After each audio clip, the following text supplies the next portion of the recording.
Hello, everybody. I'm Brian Enhauser. You can find me on Twitter and Twitter and Instagram at HawkBlogger, and coming to you with an instant camp report, reactions from day 13 at Seahawks training camp.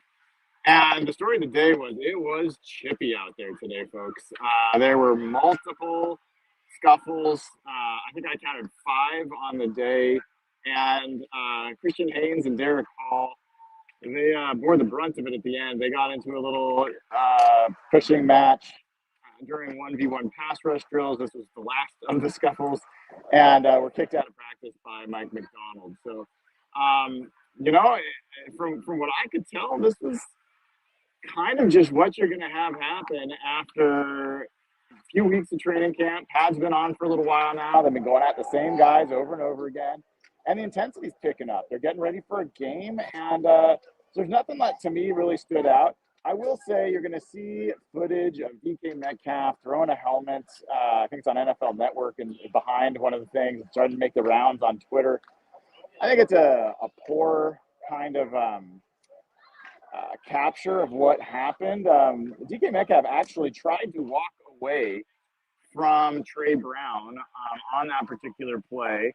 And Trey kind of kept coming at him, and then they eventually got into a scuffle, and DK, was part of the scuffle, and he ended up tossing a helmet. But this was not a situation where DK Metcalf was initiating it. DK Metcalf was not going after Trey Brown, obviously, at least that I saw, and I think the other folks that I talked to felt the same way. So I wouldn't jump to the conclusion this was the old DK Metcalf just doing his normal thing. That's not how I saw it.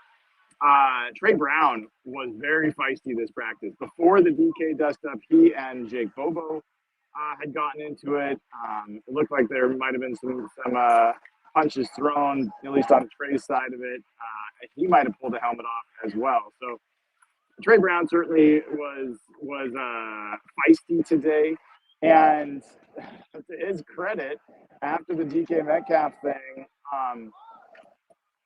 a few plays later, he ended up intercepting Geno Smith on a pass that was intended for DK Metcalf, and the defensive sidelines absolutely erupted.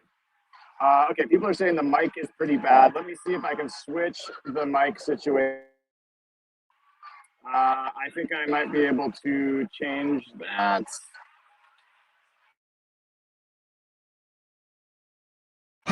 Hopefully.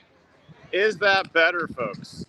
Is that better, folks? Are you guys able to hear better? Let me know in chat if you're able to hear. So basically what I was saying there last note was that after the DK Metcalf dust up with, hey, who we got here? How's it going? Are we going to get in a fight? Are we going to get kicked out? We're good. We're good. Yeah.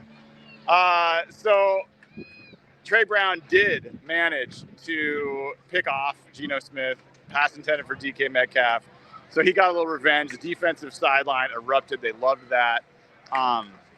It was intense, man. It was intense, and honestly, I think it was kind of good to see. Obviously, coach isn't going to say that. He doesn't want his players fighting, and I think he did right to eventually say, hey, this is enough, guys. We've had 4 of these, enough. You're out.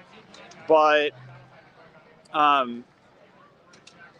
as a fan and as someone who cares about this team becoming tougher and maybe having an edge that I think they've been missing for a few years, I didn't hate it. Nobody got hurt that I could see. That's the most important thing. And I think you kind of got to go through these things. Anybody that watched the LOB era Seahawks practice, and I did, knows that intensity in practice is real, and especially to have a great defense, you are going to have some chippiness, and you're going to have some offense versus defense frustration and trash talking. And I don't know that you can be a great defense without being a little bit chippy, without being a little bit aggressive. And so, you know what? All right, let's they've done it. Let's hope they don't get anyone hurt. And then going into Tennessee next week, that's where it'll be even more interesting. It's first time the Seahawks have done a joint practice. It will absolutely be chippy. I don't think there's any doubt about it. But let's hope they just keep the edge going into the game this weekend. I think would be great. Other things of note, there were some just fantastic throws and catches today.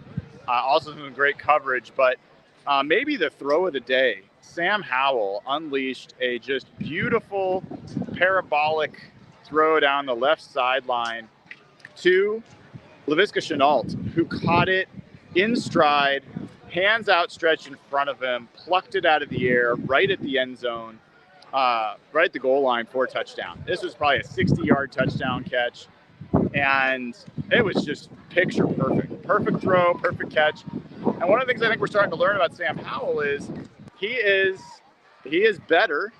His best throws seem to be deep left. Like his throw to Jake Bobo, who made the diving catch, deep left. He's had a couple other throws deep left. So I think that's an area of strength for Sam Howell. And I thought he had some decent plays today. Geno Smith, one of the things I loved about his practice today is there were Devin Witherspoon picked off Geno Smith on a pass intended for DK Metcalf. It was a gorgeous interception. And what did Geno do? He came right back to DK Metcalf on the next play. DK catches the ball, makes the man miss, and takes it down the sideline. A couple times. There was a time where JSN dropped a pass in the end zone, would have been a touchdown for Geno. Next play, Geno comes right back to JSN again. So I love that from Geno Smith to just keep coming back to the well and giving his guys another chance and setting things straight a little bit. So I'm looking around because I think Coach McDonald is going to join on NFL Network soon, and I want to check that out myself. I think all the media folks do.